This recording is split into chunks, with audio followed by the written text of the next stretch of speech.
It's Thursday, the 2nd of May, and the time is 8:03 a.m. My name is Dingane, and yesterday was a public holiday, which means my roommate was at home the whole day, which subsequently meant that I couldn't do any recording. There's nothing stopping me physically from doing it, but I don't know, it feels less safe, for whatever reason, looking into this stuff while someone else is here.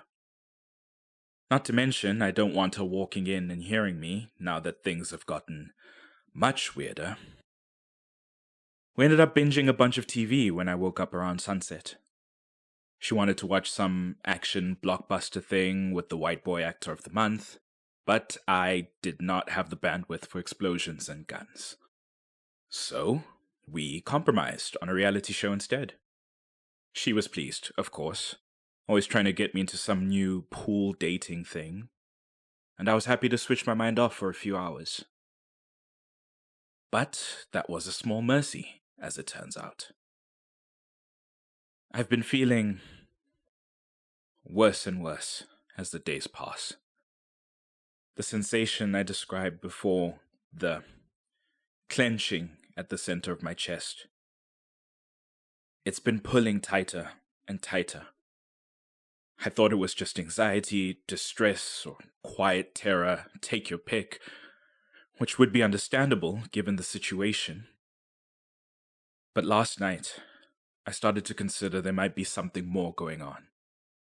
So I started to chase down more about this vow I took and what exactly it means.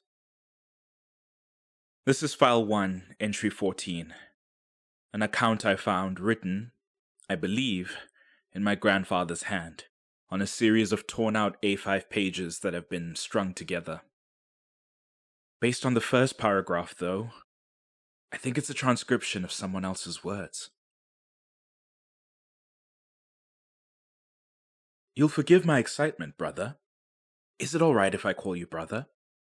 I'm not Zulu, of course, but, as you say, our unique positions connect us beyond the simple matter of nations and clans.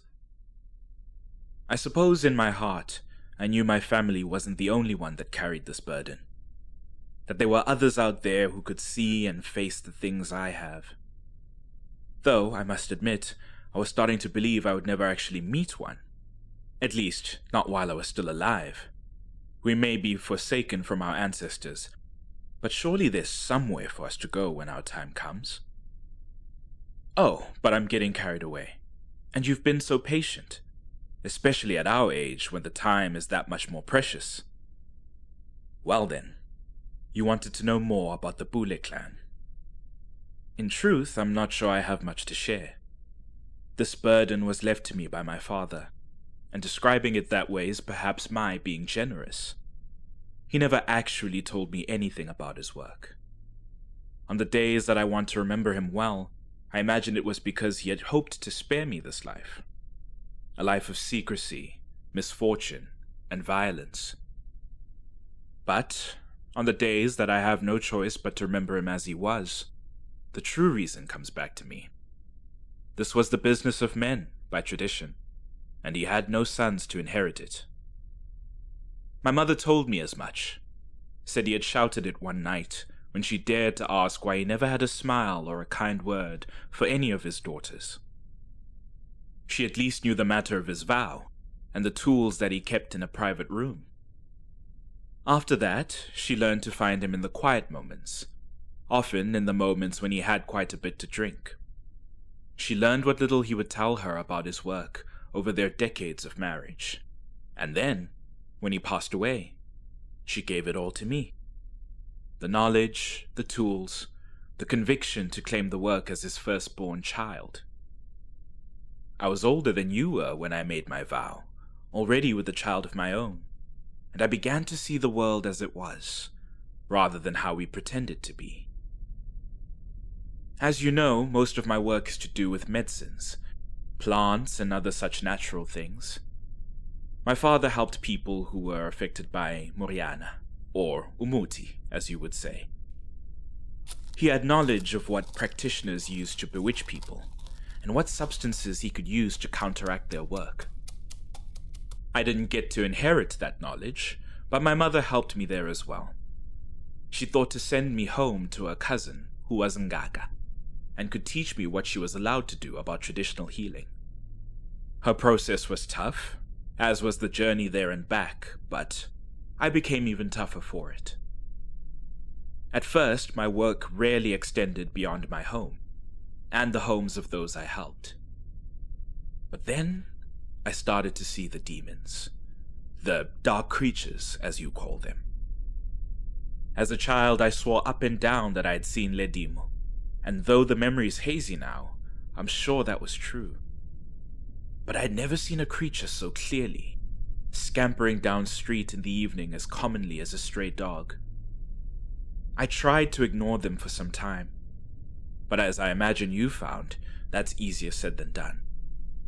And the more I saw, the quicker they noticed that I could see them, which is when they became a problem.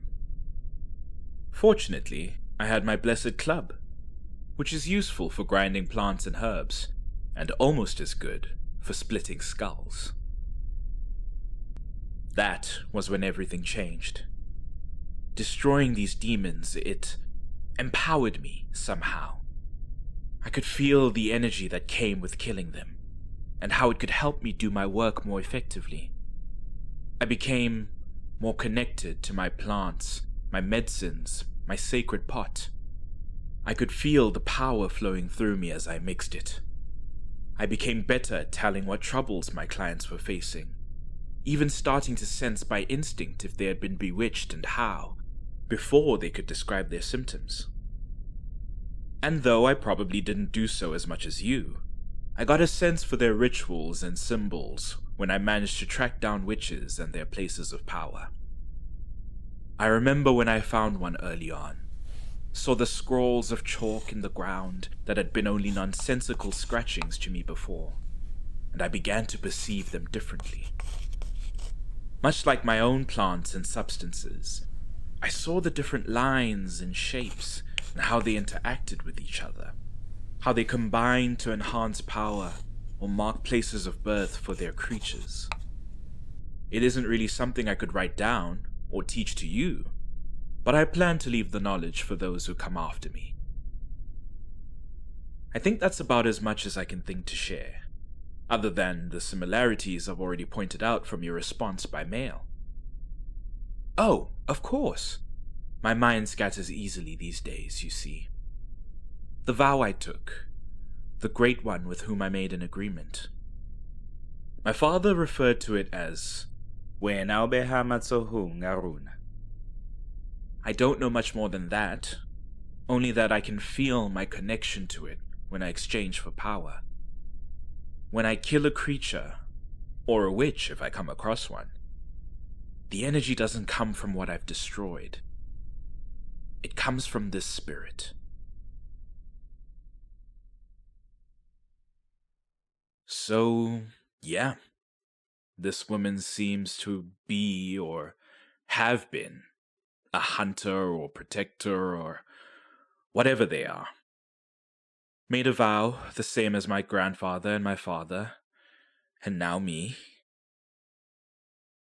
The name she mentions, this you who places in our hands entity, if my Sutu translation can be trusted, the structure of it is very similar to our own you who wakes what is hidden. Are these separate forces or just different titles for the same thing? At the very least, they seem to be in opposition to witchcraft and dark creatures. I wonder if the voice I've been hearing is the entity I'm now tied to. Mepule seems to describe a connection between herself and her entity, though she didn't mention if there was any vocal component to it. As for the exchange she describes, there's a note here, assumedly by my grandfather, that marks Mepule's instinctual knowledge about Umuti and related substances as, quote, gestures of power. The man used a similar phrase in one of the diary entries I read. Quoting directly, a word of power, shadows pulling away from my wrist and outwards. Whatever the nature of this vow, it comes with unusual abilities, and in order to use them, you need some kind of energy from the being you've made a vow to. I think, somewhere between making the vow and now, I must have done something that needed this energy. Maybe the vow itself required it, I don't know. But what I know is it was energy I didn't have. Almost like I took out a loan for it, and now I'm in some sort of spiritual debt? Except instead of the car I don't have or the house I'll never afford, the collateral here is me. So, all I need to do is fulfill my end of the agreement. No big deal, right?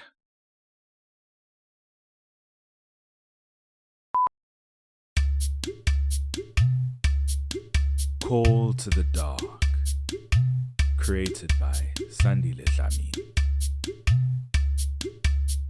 featuring Dingane, voiced by Sandile Dlamini.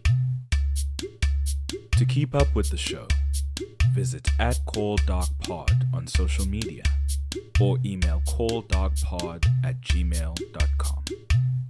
You can also support the show on Ko-fi by going to ko-fi.com/calldarkpod.